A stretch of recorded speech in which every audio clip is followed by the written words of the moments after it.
Hi, this is Ms. Feldman Tentori, and this is a screencast for the Branding Trends Minor.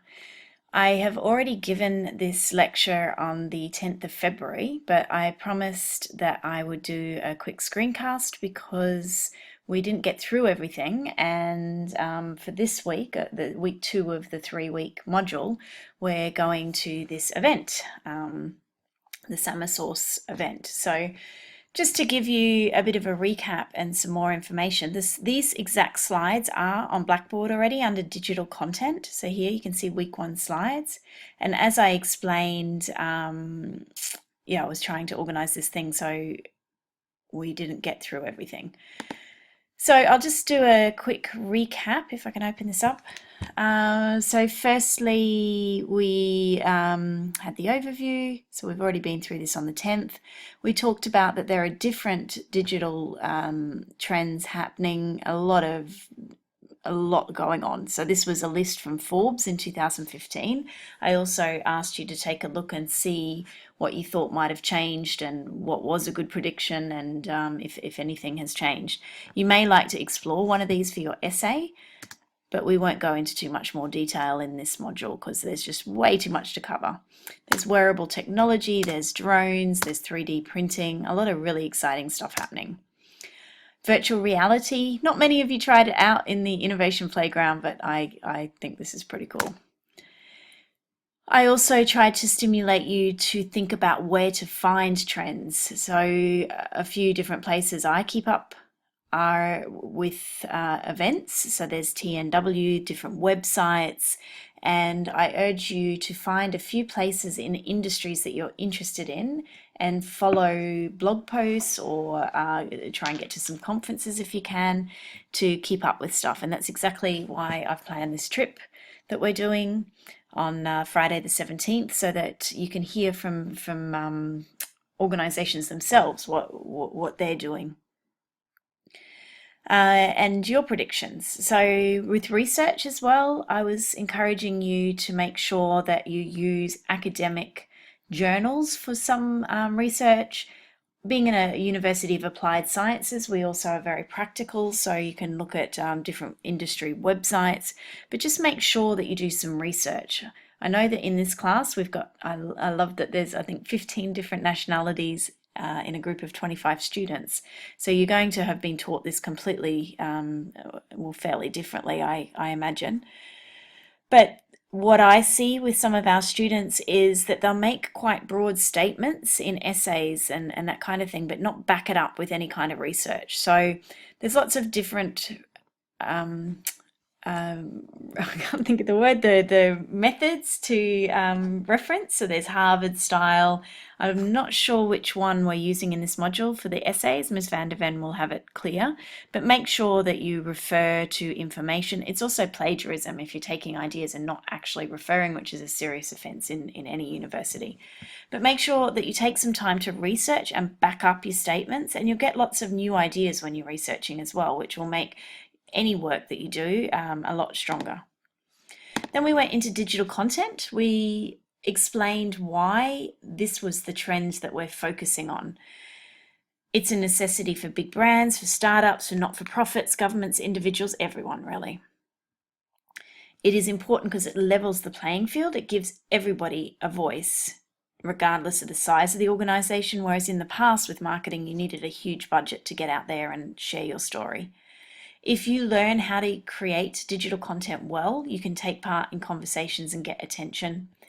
Brands use it to sell, to change behavior, but also to inform, inspire, educate, and entertain, because they have to break through that clutter out there to get your attention. So these are the type of techniques that they use. So this was an example of informing, inspiring, educating, and entertaining, and I'm sure that you can find a lot more, and we talked about a few different ideas. There's sometimes a very fine line between whether it's advertising or content, and this is a screencast, an infographic that you can go and have a look at that goes into a bit more depth with that. The different types of content, even with all of these billions of bits of content out there that we consume every day, you can pretty much break it down into video, images, audio, text, or a combination. So that's what you were asked to do in your assignment. I've made a video compulsory because video is huge. There's some quotes that something like 80% of all the content we will consume in the next couple of years will be video. We discussed in class, you might remember why that was, and you can have your own thoughts on that. So one of the pieces you need to create for your assignment is a video, and the other you can choose between what else you want to create. It depends on the platform as well. We discussed a few different platforms. You'll be familiar with most of the main social media platforms, and you might have another few that you suggest as well. What it comes down to is what's the purpose. Brands should have a plan when they are creating digital content, and individuals, you can think about what's their motivation behind sharing stuff. The ways we consume content has gone digital. Not so long ago, a few years ago, a lot of content was consumed purely on desktops, but now it's mobile. And also the speed of connections, Wi-Fi, particularly in the Netherlands, we have excellent connectivity here. Then people consume more and more content, particularly video. Whereas in some locations, depending on where your target market are, you have to keep in mind that video might not be as accessible. Then on to analysing content. We didn't get to this in class, and even in this screencast, I'm not going to go into too much detail, but if we weren't doing the outing that I've organised, something I've done in previous workshops is that I played different pieces of content, and then you had to decide whether it was a video or text, who it was created by, why it was created. So that's something you can kind of do in your own time if you like, but there's a few different messages, and you're consuming content every day. So just keep that thought process going. If you're studying a marketing minor, then you're obviously interested in this stuff. So think about who's creating this content. Why are you a brand? Are they a brand? Are they an individual? What are they getting out of it? Which platform was it originally created for? Which platform has it been shared on? And those kind of things. Then we get into the fun stuff of creating your own content. So when you create your own content, that template that I gave you for the assignment was to prompt you to think about all of these things. Of course, you can just take out your iPhone or your Android and just film something and upload it really quickly without thinking about it. But from a branding perspective, you need to consider things like the purpose. What are you trying to achieve, and what do you want people to do? And how are you going to measure that? You need to think about the tools, time, and budget that you have, what kind of limitations, resources might be, what kind of equipment that you have. I've worked a lot with small businesses that have very limited budget, and I've had friends that work with big organizations with massive budgets. So the type of stuff that you're going to create is going to be very different. Sometimes, in fact, the small low budget stuff can be even more successful than the big budget stuff, which is a really interesting thing about this trend. Branding. So when you're creating content for a brand, you have to understand the brand personality. If you've studied marketing, you'll be aware of this kind of stuff, and there's a lot of information out there, but you need to understand that you have an impact on the brand with every piece of content that you share. So you need to think this through. And again, this is why you have the assignment to explain as a group your thought process behind the content that you're creating. You also have to think about things like whether you've got the rights to the images and music that you're using. I've seen some great student assignments, and they've just put a piece of music on there that they have no right to use. They're working for a brand, they could be sued, big money. If there's people in your photos and videos, then you need their permission to share if you're a brand. And are there any negative implications? There's some pieces of content that a brand has thought, wow, we're going to do this campaign, and they've not thought it through. So you can just Google something like brand social media mistakes or something like that to see some great examples. But you're a content creation machine. You can go out there and create stuff. Again, we don't have time to do these challenges because of the event that we're going to, but previously I've asked students to think about how many pieces of digital content you consume in a day, and we've had estimates from 5 up to 500 and even higher. Why video, and how can you make a difference? Being able to create content but not just content, good content, gives you a voice, and whichever organization you decide to align yourself with. I've had a lot of fun playing around over the last few years with different ways of creating content. I love video. It's one of my favorite pieces because I've seen the impact that it has for brands. I've tried out different tools to create video quickly. One is Magisto, I think it's pronounced. I liked that, and we had a talent show in our IBMS department. The thing I didn't like about this is that you had minimal control. So you can see there, and you can go and watch these links if you want to, but it kind of split my video up into 3, but I didn't have much control over that. You fed some video in and it kind of churned something out. It was quick, but you had minimal control. Another one that I did, this was using Cameo for Vimeo. I quite liked this. This is my daughters, and I followed them to school one day on a very Dutch tradition, which is the rommelpiet. And you can put your own music in. You can put some music in there that is copyright free, and you can put quite a nice video. I think it's only available on iPhone, perhaps. It might be available on both now, but that was another option. But you couldn't, I like sliding in a few still images. With this, you can only use video. I like the time lapse on my iPhone. So once I sat there with a very sore arm for about 5 minutes just to get a few seconds of a great time lapse, but landing in Vienna was a nice thing to share, and that did well, there it's only got 13 views, but on my Facebook page that did quite well. This was, I think, iMovie, I think I used to create this one, which is a little local store, but this 2.5 minute video took me a good probably 3 hours to produce, and it was just something I did for fun, but it looks relatively professional. One example of a really professional video creator is this blog, Dutchified. So if you want some examples of really great video, go and have a look at what he does. And students creating content. So we've had ICP, which is our Intercultural Project Week. Students have had a similar challenge that I've given you guys, and they had just a couple of hours over 2 days to create videos for T-Mobile, although they weren't allowed to use the branding because of the implications of that. So 2 of the winners were these 2 that you can go and watch, and they did a great job in just a couple of hours. As a team, they pulled together some great content. Also, our student association, when they do events, they create content to share what they do and promote what they do. Social media platforms, I have always found it really interesting to ask students which are their favourite platforms. So this is a activity I've done with a few groups now, where I asked everyone to write on a post-it note if they had to wipe every app off their phone and were only allowed to put one back, which would they put? And we've stuck it all up on the wall. Facebook is usually the winner because you can do quite a few different things on Facebook, and that's where a lot of people's friends are. But there's other ones that are popular as well. And obviously you're not limited to one, so it just depends on how many platforms you are interested in and what kind of purposes you're using them for.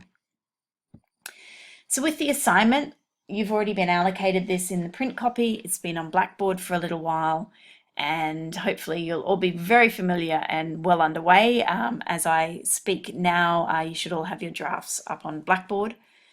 But what you're being asked to do is create 2 pieces of content.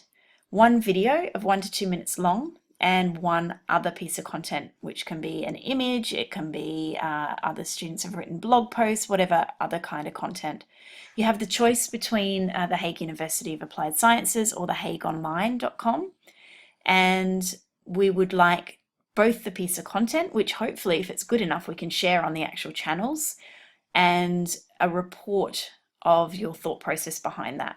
For an average grade, you can just fill out the questions or the answers to the questions that I've given you in the template. For a great grade, you can do a bit more research and justify your decisions of why you've chosen that platform. And I've also asked you to do a social media audit, which is essentially just looking at whatever the organization is that you choose, which channels do they use, why do they use them, how many followers have they got, and tell us a bit about that. You may have already done this, but if you haven't already, you'll need to decide in the next couple of days which tools you will use. and think this through as a group. Which message, so they're the two organisations that you've been given, which platform. A mistake some students have made in the past is they'll just say it's for any platform. But if you do your research correctly, then you should figure out that each platform has different optimum sizes for content. So, of course, a YouTube video might be shared across to Facebook, but you need to understand when you're creating the content what kind of dimensions, what kind of quality will that play at, and understand those kind of decisions. We've already done that activity. That was last week, and we had fun in the Innovation Playground. So that is the end of the screencast. So that's just recapping what we did on the 10th in class. It is giving you a little bit of extra information that if you've not done your assignment yet, you can. And now my computer has frozen. So that's going through that. What I will just do is, so tomorrow we are going to this event, or depending on when you're watching the screencast, we may have already been. I will send out a survey on Blackboard after the event because I would like some feedback, and this is kind of part of your activity of the week to write. Just it doesn't have to be a report, but a few thoughts about that event. So that is the 17th, February the 17th, and we're meeting outside at 12:15 to walk down there. It should be really interesting. The speakers are the Deputy Mayor of The Hague and the founder of Summer Source, and even Prince Constantine of Oranje Nassau, which is basically he's the king's brother, but he's part of encouraging startups in the Netherlands, and it should be a really interesting event. And finally, there's the template, so you should all have this now, and I downloaded a copy just to open and show you. So you should have read through this all. If you are not clear on anything, then you will need to ask me hopefully tomorrow. I will not be there at the third workshop. Mr. Jungmans will be taking that. And the good news is that I've just talked to him and we are extending this deadline, which is the report and the 2 pieces of content, from Monday the 20th that I have here. We'll actually extend that to midnight on Wednesday the 22nd of February. So you can use that time to kind of polish up your content and make a nice report with a bit of research. Please leave this part in there because that is what you're being graded on. And the brand audit, which is this first section, as I explained, is going through whichever organisation you've chosen and explaining a little bit about how they use social media. Is worth 20%. I've made a mistake here, I'm sorry, the IBMS virtual days from the last time, but it's the content planning for whatever you choose to do, whether that's the Hague University or the Hague online.com. 20% is your explaining what kind of content you're creating for both pieces of content. 40% is the video and 20% is the other content. So whatever percentage you get for that is 100. What we usually do is divide that by 10, and then that is your group grade for the digital trends portfolio. Mr. Jungmans and I will be grading that. I will be away for about 10 days or so, but he'll be taking the class next week. You can fill out this template here, or I suggest that if you want an even better grade, you write it up like a report with a bit of additional research and show the kind of skills that you've got and the kind of insights that you've got into digital trends from the lectures and from your own research. So I hope that makes everything completely clear. That's a almost 20-minute screencast now, which has gone through, just to recap, we've gone through all the content from the first of the 3 workshops on the 10th of February. I've given you a little bit of extra information that we would have done on the 17th, but now we're going to this event. And that ties everything together for the assignment, which is due next Wednesday the 22nd. You'll need to watch this screencast, respond to a questionnaire that I'm going to send out in the next day or 2, and then come along to the workshop with Mr. Jungmans on the 24th of February. So all the best. If you have any questions, please ask myself or one of the other lecturers. I hope you've enjoyed this module and I look forward to seeing you all in the future.